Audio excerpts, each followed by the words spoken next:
everybody, this is Clay from Real Acquisitions, and I'm recording a quick demo to show our users out there how to use some new search capability that we've just turned on. As you can see right here from the main search page, you have this button here called Title Searches.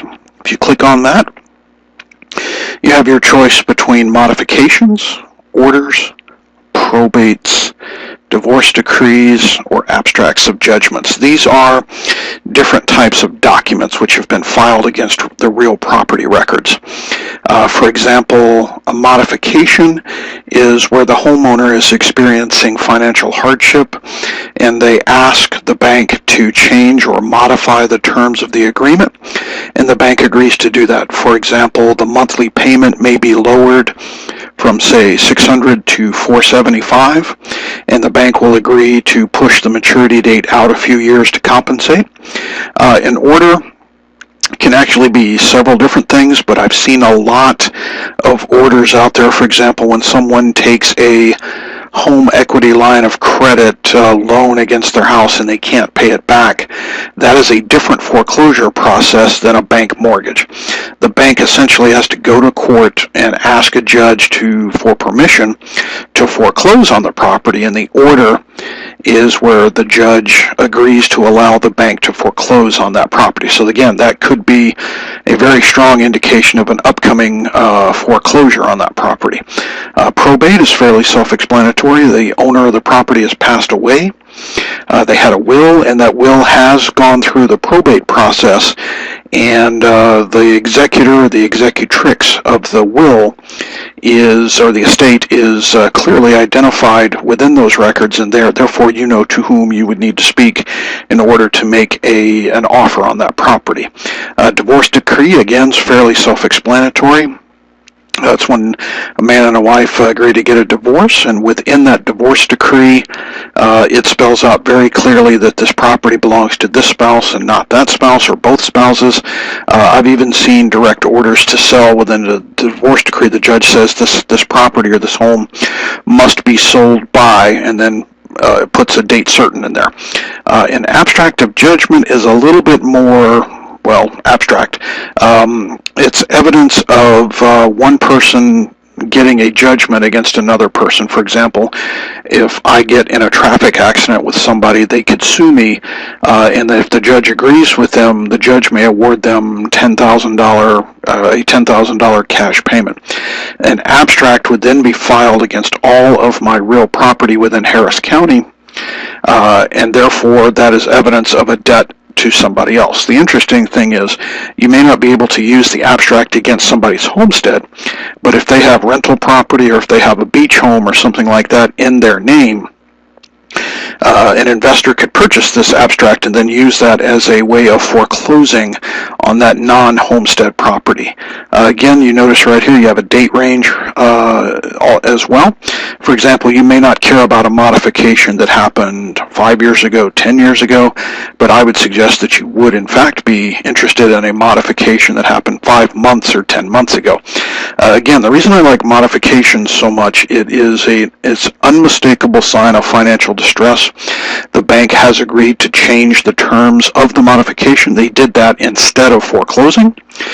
So in my way of thinking, that would make a wonderful subject to property.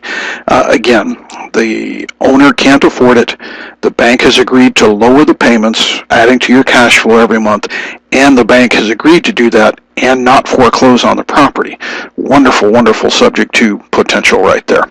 Let's go ahead and take a quick look at a query I'd like to run. What I'm looking for is real residential single-family, basically single-family homes with a modification. And again, I'm going to run that query within a small group because I'm really just looking for a few properties. There are 9 properties that I've looked at already. But again, there are thousands of foreclosures. And again, we're looking at single-family homes. I guarantee you there are modifications. Here's a modification against a $2.1 million piece of property. There are modifications against commercial. There are modifications, I'm sure, against hotels, motels, apartment complexes. There are thousands of these modifications out there. Let's go ahead and look here at the Shady Glade property. Click on that. We pop into the 360. We see a David Gomez and Isabel Gomez. The part I'd like to show you is under legal.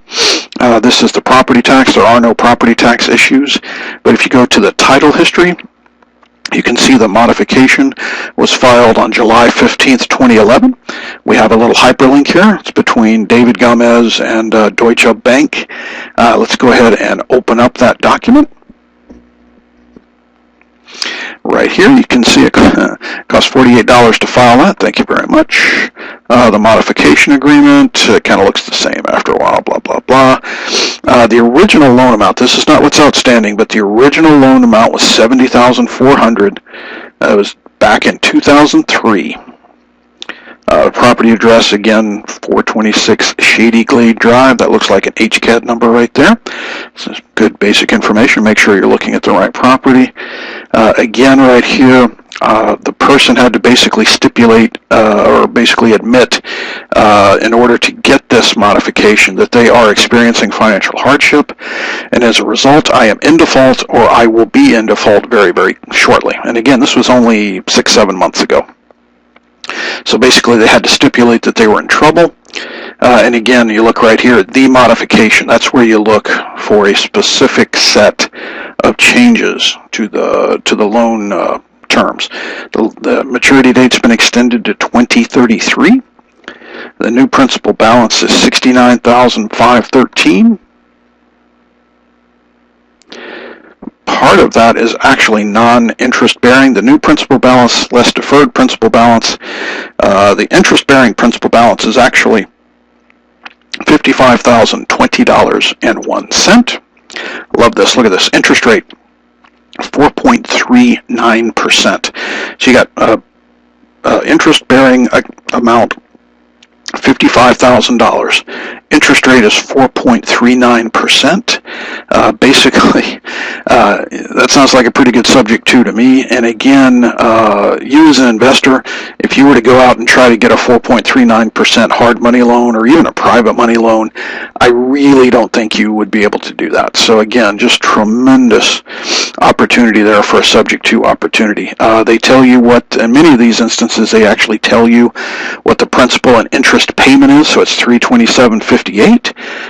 Then in many of these, they actually say, well, there's an escrow account right there. So until 6/1/2011, which of course is already passed, the total payment would be $592.62.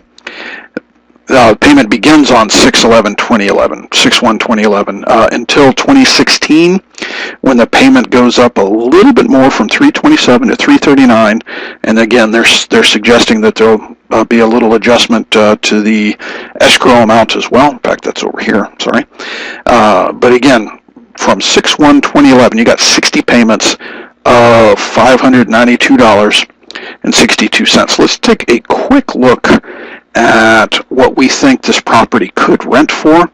Pop over there to the sales comp section. Let's go to the rents. And again, the red dot is the subject property. So we've got that rents for $1,000 to $1,200. That rents for $1,000 to $1,200. That rents for between $800 and $1,000. So the two closest homes are renting for between $1,000 and $1,200. And again, our payments are $592.62. Again, I think that makes an amazing subject to potential transaction. You could wholesale this property. You could do all kinds of things with this property.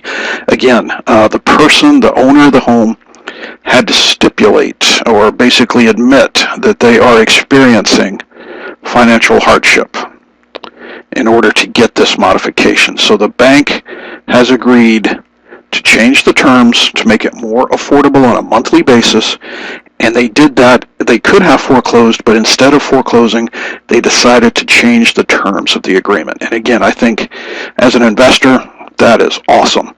So again, these modifications are very, very powerful. It almost spells out exactly what the changes are, what your payments are, when the maturity date's going to be, and I think this is tremendously powerful.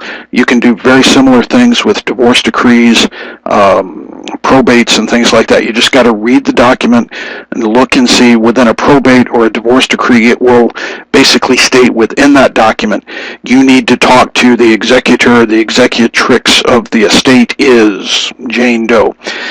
Within a divorce decree, it may say that this house now belongs to the wife, Mary Smith, and that is the person to whom you would need to speak in order to make an offer on this property. Again, there are thousands of modifications, thousands of orders, thousands of abstracts of judgments. There are limitless opportunities out there for you to start using this service, and I just think this is a tremendous new feature.